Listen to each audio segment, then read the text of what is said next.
This is the African Campfire Stories podcast. This podcast is dedicated to the telling of African history stories and events. To bring African history to you, we have to read through a lot of facts and details. Should you pick up anything we get wrong, or if you just want to reach us, please use our social media pages or our website. Search for African Campfire Stories on Twitter, Instagram, and on Facebook. Our website is www.africancampfirestories.com. Podcast episodes, other content, including articles on African history, can be found on the website. The podcast is also available on iTunes, Spotify, Google Podcasts, YouTube, and Player FM. Today's episode is episode 4 of our mini-series on Christmas and Hanukkah, a mini-series that tells the story of the founding of Judaism and Christianity. We suggest that you listen to episodes 1, 2, and 3 of the Christmas and Hanukkah special so that the overall story could make better sense to you. With the preliminaries out the way, we will now go into today's episode.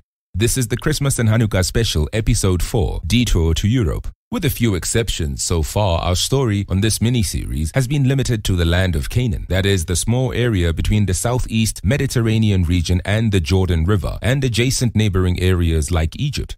However, before we continue in that vein today, we will briefly digress from the historical period we've been covering and from the geographical area our story has been limited to so far. Today, we will change tack and fast forward our timeline and narrative and head over to Europe. After we have covered Christianity's spread in Europe, we will double back to ancient Canaan and catch up on how Christianity developed there. That means that some of the topics and people that we previously said will be covered on this episode will be deferred to future episodes of this mini-series. So please bear with us. We promise that when we get to the spread of Christianity in Africa, the detour to Europe on this episode will make complete sense. That being said, let us begin with today's story. The spread of Christianity to Western Europe can be argued to have been the religion's biggest break. True, the Christian religion had some success before Western Europe got its hands on it. In the 1st century AD, Christianity was able to spread to North Africa and to the region of Ethiopia by the 4th century AD, as stated in episode 3. And Armenia became the first state to go officially Christian in 301 AD. But Western Europe had been the single most crucial spreader and fighter for Christianity. The advantage Christianity had in being able to spread was its acceptance by important European political leaders and powerful people in general, people who had actual power to influence events.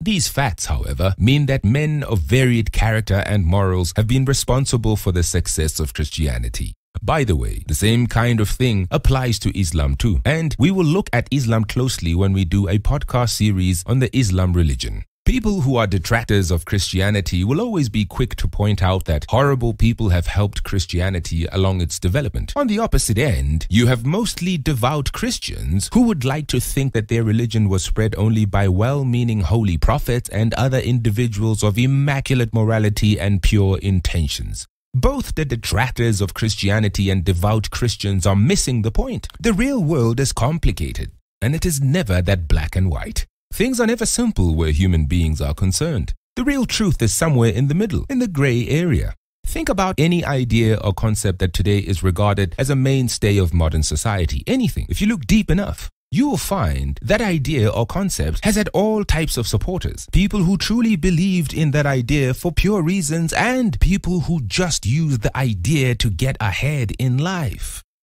Both true faith and immoral self-interest have been responsible for the spread of Christianity, and that can be said for the spread of many other things. In the story of the spread of Christianity, you have figures like Constantine the Great, St. Paul, St. Peter, James the Just, and the like.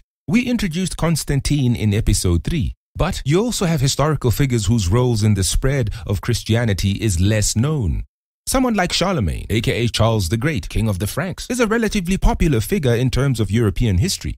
But Charlamagne should be popular amongst modern Christians too, because he is one of those people without whom Christianity might not have been as big today. Charlemagne's intentions when it comes to Christianity are not very clear, but his methods in defending Christianity were very questionable. In fact, his intentions, we might venture to say, seem to have been entangled with his power-seeking.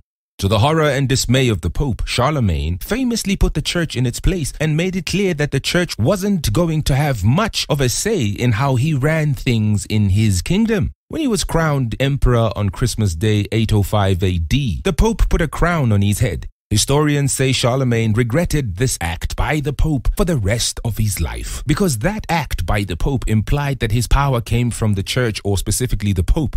When it was time to crown his son as co-emperor in 813 AD, to prepare his son for succeeding him, Charlamagne made sure that it was him who put the crown on his son's head. No repeating of that stuff about the Pope crowning people. Way before Charlamagne, the Franks, the people who are largely regarded as the ancestors of modern-day French, had another king who played a role in the spread of Christianity in Western Europe.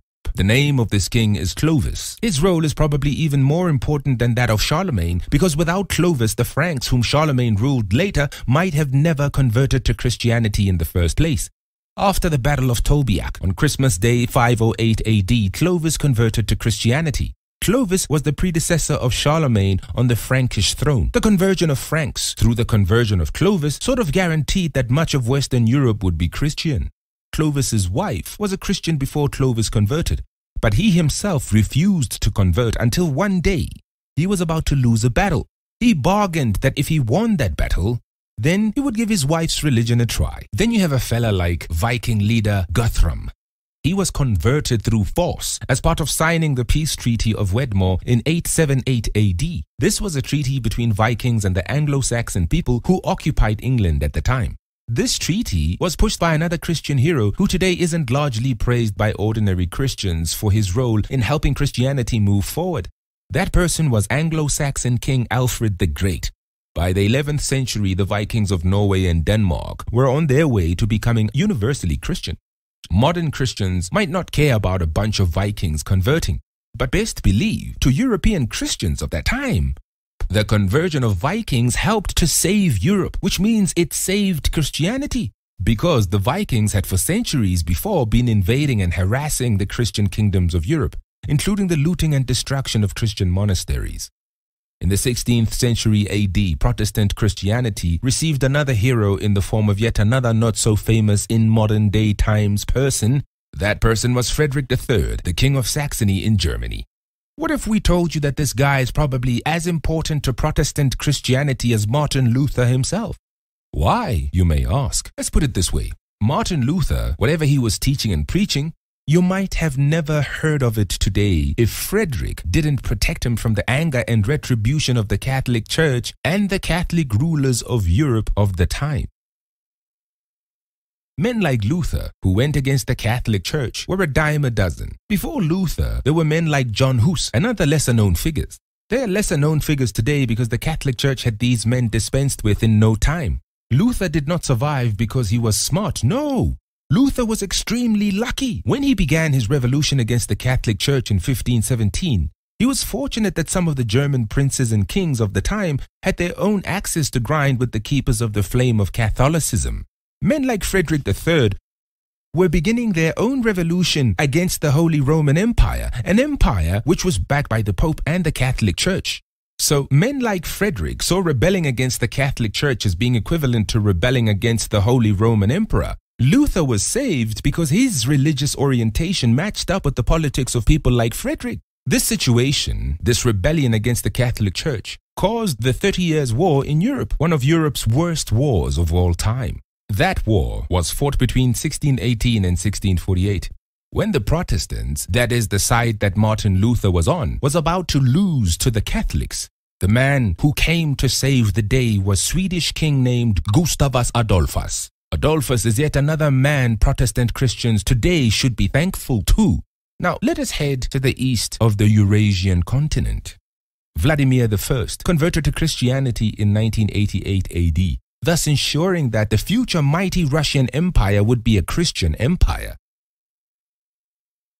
Vladimir was a king of the Rus people. The Rus are a people of Viking origin who later gave birth to the empire and the state that is Russia. Talking about questionable motives, the story of Vladimir's conversion to Christianity is a curious one. So, he gets to a point where, for whatever reason, he wants a new religion for himself and his people. He sends out his envoys to do research and find out for him what religions are available out there. Out of a list of options generated for him by his envoys, he chose Orthodox Christianity. Just for trivia, Vladimir didn't choose Islam because his envoys came back and told him that Muslims didn't allow the drinking of alcohol and eating of pork. Such are the considerations which have changed world history, people. Now you have everything you need for Christianity to take root forever and ever in Europe. The Vikings? Check. The Franks? Check. The Russians? Check. Europeans would go on to conquer much of planet Earth, bringing their culture and the Christian faith with them. Had Europeans sat on their behinds and didn't conquer anybody, their adoption of Christianity would have remained limited to their home continent. It is thus no exaggeration that European conquest is responsible for the lead position that Christianity holds today amongst religions. A huge portion of the 2.5 billion figure, which is the current estimate for the total number of Christians today, comes from countries that were taken over by Europeans in the past 500 years.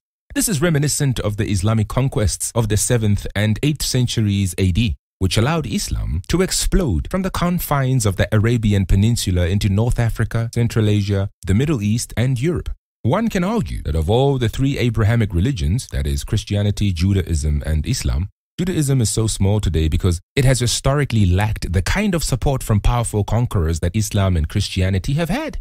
Some historians attribute this to Judaism's perceived ethnic focus and its inability to attain widespread adoption by non-Jews. Think about this fact. Many a time in their history, Christianity and Islam have faced potential destruction, or at least serious retardation. In many of those times, these two religions were saved by people who fall outside of their founding ethnic groups. On this episode, we have already looked at the role of some key European rulers in the spread of Christianity. Europeans are not the Christian faith's founding ethnic group. Had Islam been left only to the Arabic people, Genghis Khan and the Mongols, amongst other factors, might have caused serious harm to Islam. But the Mamluks stepped up and saved Islam through many interventions, including the famous Battle of Ain Jalut in 1260. The Mamluks are a people of Central Asian origin who were taken to Egypt to be slave soldiers, but who eventually managed to rule Egypt by 1250. In the Battle of Ain Jalut, the Mamluks defeated the Mongols and stopped them from inflicting the kind of destruction the Mongols had already inflicted on Islam in the area where modern Iran, Iraq, and Central Asia are today. The curious fact about the Mamluks is that before they took power for themselves in Egypt, during the period when they were still mere slave soldiers, the then rulers of Egypt did not think that the Mamluks would fight to defend Islam. This is because the Mamluks arrived in Egypt as Christians.